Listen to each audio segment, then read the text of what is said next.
Olá, tudo bem? Aqui é a Bárbara, de novo com vocês. E vamos continuar com o nosso conteúdo sobre as dicas, sobre o processo para a gente aprender inglês. Tudo bem? Então, o que hoje a gente vai falar no vídeo? A gente vai falar um pouquinho da lógica do inglês, né, como língua, qual a lógica do inglês, e vamos comparar um pouquinho com o português, tá? Dentro disso, vou falar para vocês alguns erros comuns que vocês precisam prestar atenção no momento que vocês estão estudando, tá? Dentro de todo esse tempo que eu venho dando aula de inglês aqui no Brasil, no Rio, eu percebi alguns erros comuns, né? Que sempre acontecem, que acontece muito em pessoas que vão falar inglês que são nativas da língua portuguesa. O que acontece com esses erros? Esses erros aparecem, na verdade, por influência da nossa língua materna, né? A gente, em questões de línguas, assim, tem uma L1, que é a língua materna, e depois temos a segunda língua, que é considerada a segunda, terceira, né? Que não é a nossa língua materna. Então, essa língua materna vai ser, de algum jeito, tá? Uma referência, sabe, para a gente. A gente vê uma coisa, por exemplo, eu vou ver isso daqui. Show. Isso daqui, para mim, na minha cabeça, se chama caderno. Porque eu aprendi que isso daí, a nomear isso como caderno. Mas em inglês não tem essa nominação, né? É book.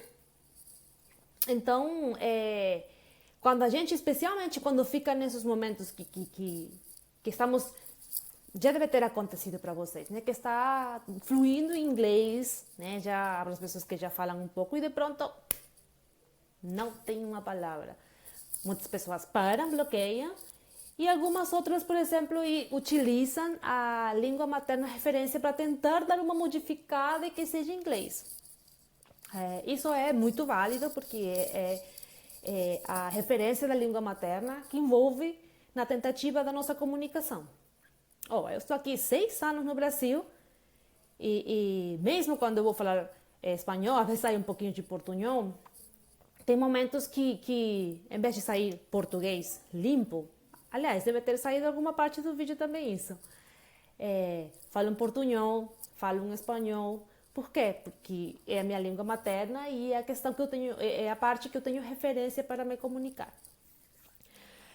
Vamos falar primeiro um pouquinho do português, uma coisa grande, sabe? Uma coisa ampla. O que acontece? O português é uma língua, né, que é muito próxima ao espanhol, né? Por isso as pessoas que falam português conseguem entender muito, não muito bem, mas conseguem entender muito as pessoas que falam espanhol, né? Porque é uma língua muito parecida, tá?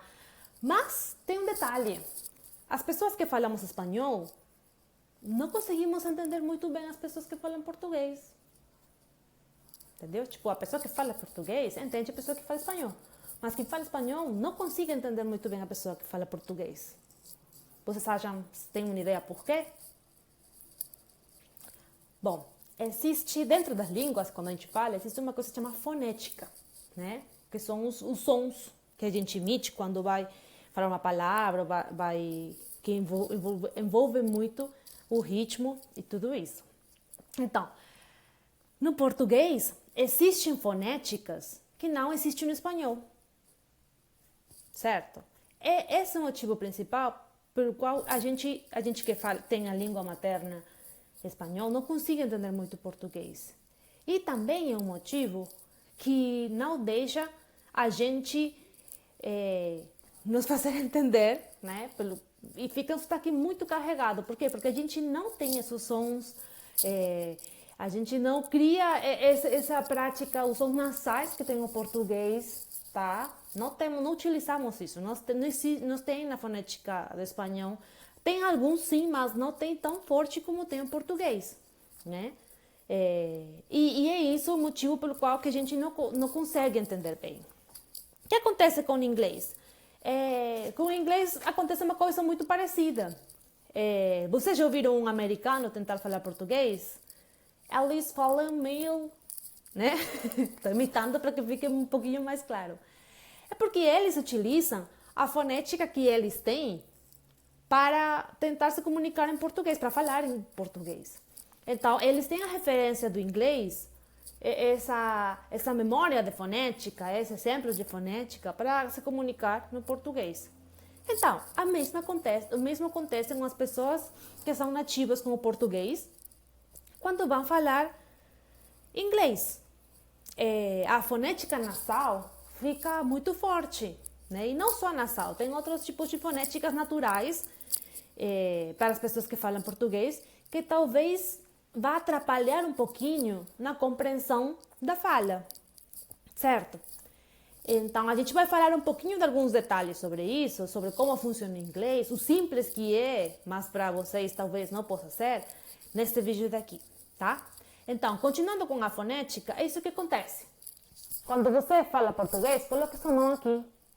Ela está vibrando o tempo todo, entendeu? Então, é uma língua que foca muito a fonética por aqui, tá? No inglês, não. No inglês, uma língua que tem sons nasais, sim, mas muitos dos fonemas estão hacia fora, tá? E dependendo da cidade onde você mora, né, tem uns sotaques diferentes, vai ter algumas dificuldades em desenvolver esses fenômenos, né? Uma palavra que eu sempre gosto muito, fala world. A língua fica muito travada. Isso é normal, tá? No começo tem essa dificuldade, assim, não se trave, sabe? Não pare por isso. E o que você tem que fazer é praticar. Já tem um vídeo que eu falei sobre isso, né? Gravar sua voz, dar dicas para isso. Olha como a boca se mexe. É muito importante isso, sabe? Então, se você fala, por que acontece isso? Por que sempre não dá para eu fazer me entender tudo isso? Pode ser também pela fonética, né?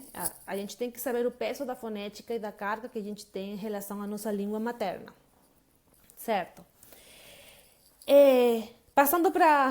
Continuando com esse vídeo, dentro de outros erros comuns que a gente tem, especialmente quando vai falar,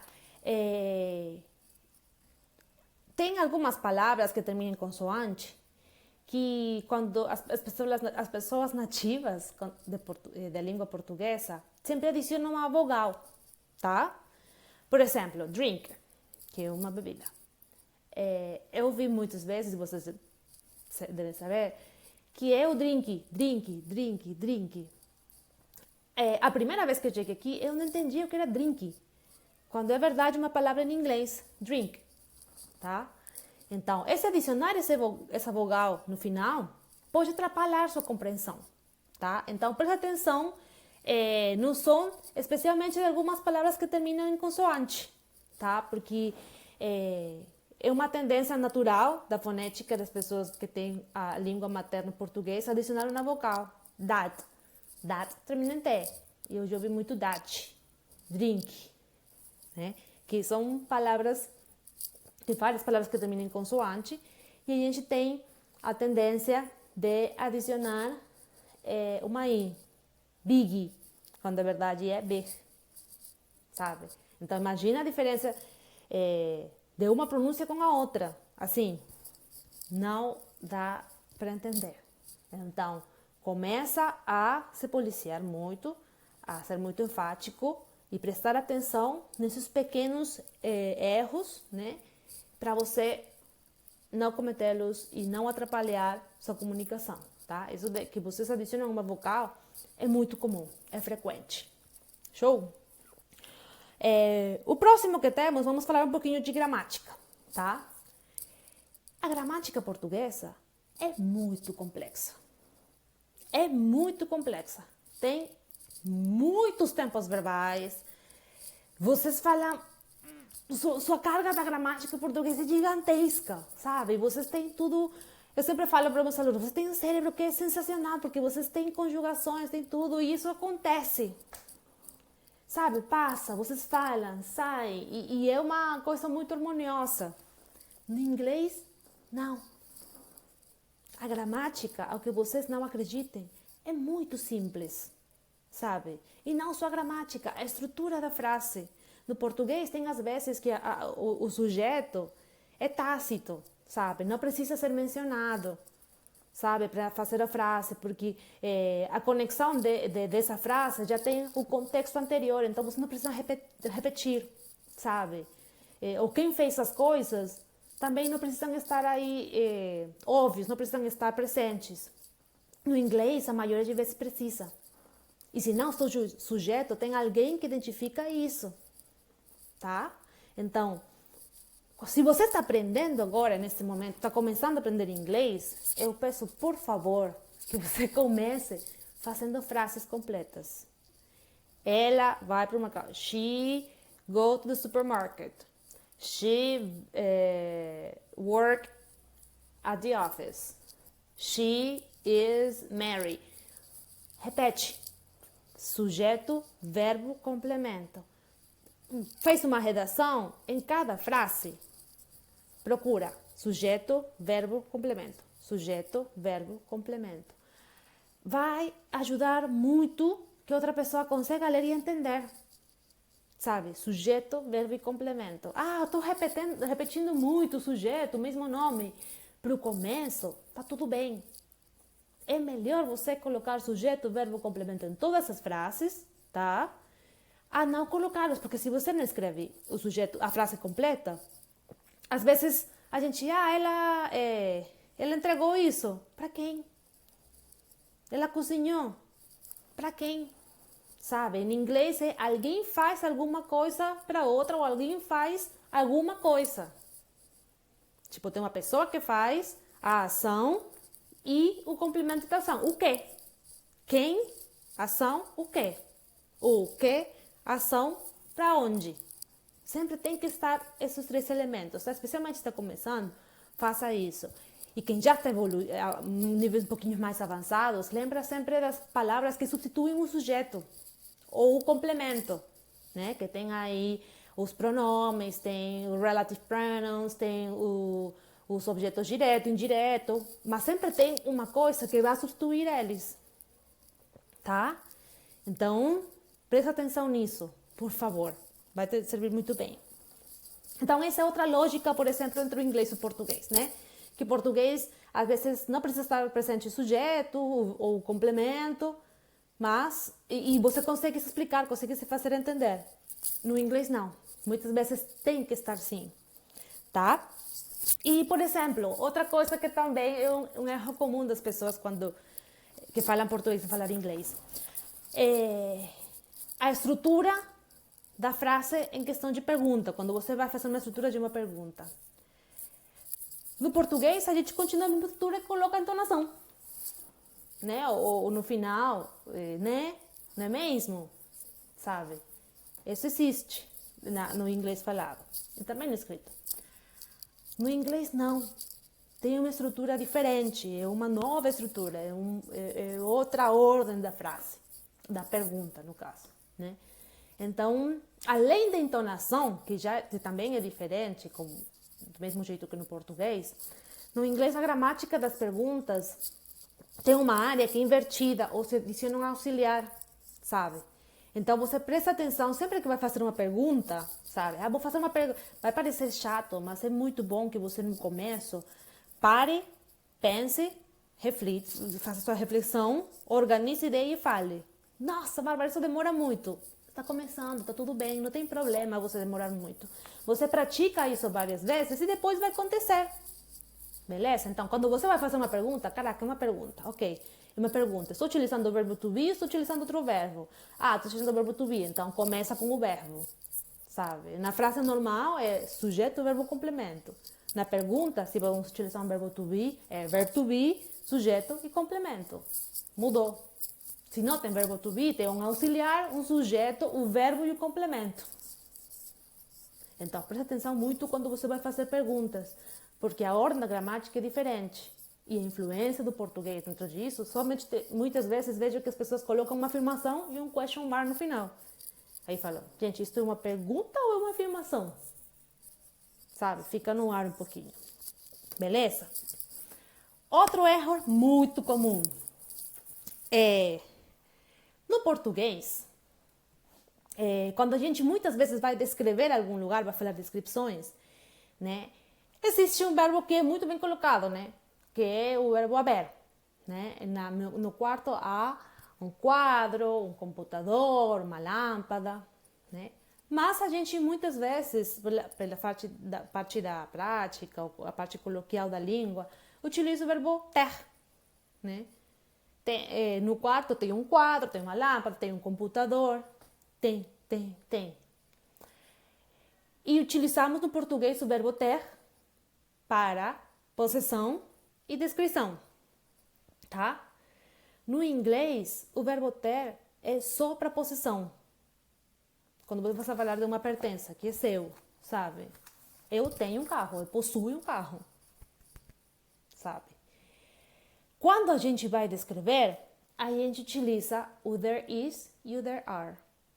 Isso você vai aprender no básico 1, é uma das primeiras lições que a gente faz. Ok? There is e there are, um para singular e outro para plural. Então, cada vez que você vai descrever uma pessoa, cada vez que você vai descrever um lugar especialmente, sabe? No Rio tem muitas praias, ok? Não utiliza o verbo de pertencer. Está descrevendo. Se utiliza there is, there are. Tem muitos carros na rua. Não. There are a lot of cars. Ok? There are. Não é tem, não é have a lot of cars. Aí fica, quando você vai ler inglês, vai ler uma pessoa que fala inglês, vai ler isso, fica muito confuso, não conseguimos entender. E é um erro muito comum das pessoas que falam português quando vão falar inglês. Beleza? O próximo erro que é muito frequente. No português, é utilizado artigo frente de o sujeito em muitas ocasiões, mas muitas, sabe? A Bárbara, o João, sabe? A vida é boa, a vida. No inglês, não precisa esse artigo na frente, sabe? Não precisa, especialmente se está falando a vida é boa, por exemplo. No inglês, você não fala the life is good. Você fala life is good. Não precisa esse artigo, sabe? A Bárbara é uma professora. Você não fala the Barbara is a teacher. Você fala Barbara is a teacher. Só. Tá? Então, colocam sempre um artigo nos lugares que não tem. Eu neste vídeo não vou conseguir passar as regras, mas é muito fácil você procurar no Google, tipo, articles, artigos em inglês. E você vai ver aí tudo isso. Então, quando você está fazendo uma redação, quando você está fazendo uma escrita, quando está falando, presta atenção quando você... Caraca, tem muito artigo. Será que esse artigo está correto aqui? E começa a refletir, a rever, se autocorrigir. Não, eu acho que isso está demais. Tira. Tá? Porque é um erro muito comum. Quando eu vejo as redações dos meus alunos, tem muito da. E no inglês não precisa de artigo para todo sujeito. Tá bom? Outro erro comum que existe das pessoas que falam português quando vão falar inglês é em questão do verbo ficar. No português, né? Ficar. Ficar você utiliza para... você vai ficar, vai estar aí.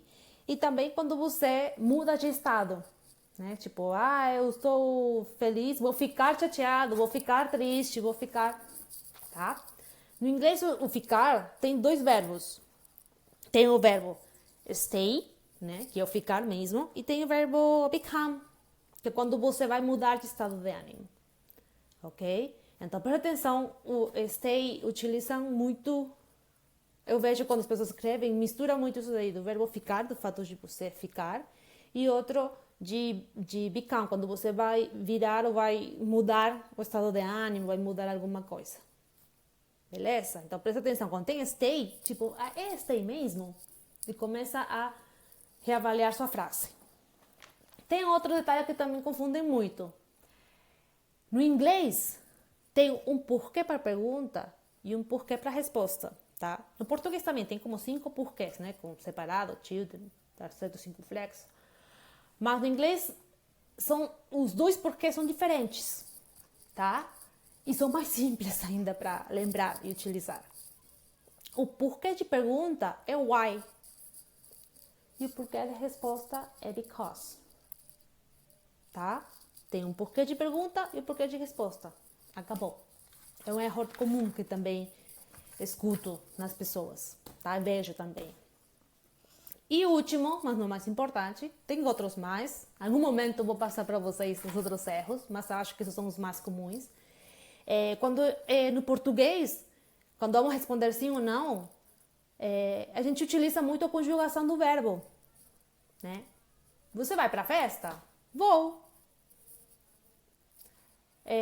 Você vai almoçar? Vou. Quero uma banana? Quero. Sabe? E no inglês, a gente precisa do sim ou não. Porque se você... Vou pensar em inglês. Quero uma banana? Fala, quero. Gente, quero ou não quero? Você não dá nenhuma informação. Beleza? Então, no inglês é muito importante utilizar o sim ou não. Não, se você... do you like bananas? I like. Ué, mas gosta ou não gosta? E fica assim um pouquinho no ar. Beleza? Então, sempre coloca um sim ou não. Tem depois uma continuação da frase, mas se você fala sim ou não, já fica claro para outra pessoa se é sim ou é não, tá? Se você só coloca o verbo, vai ficar muito no ar. E falando um pouquinho sobre se sim ou não, vocês também, às vezes, em alguns lugares, mas já é repetitivo, especialmente quando corrijo, já vi isso com uns alunos, vocês, quando a resposta é afirmativa, vocês falam por favor. E quando a resposta é negativa, vocês falam obrigado ou obrigada, né? No inglês, se vocês falam por favor para uma resposta afirmativa ou um obrigado para negativa, não vão entender. Então, é necessário que vocês falem o sim ou não. Se você está começando e conseguiu entender a pergunta, sim, não precisa fazer a pergunta longa ou dar explicação. Porque você fale sim ou não, já ajuda muito, sabe? Para continuar a conversação. Beleza? Então, esses são alguns dos erros comuns que eu escuto dos meus alunos, das pessoas que falam português quando vão falar inglês. E tomara que tenha ajudado vocês. Valeu? Muito obrigada. Tchau, tchau.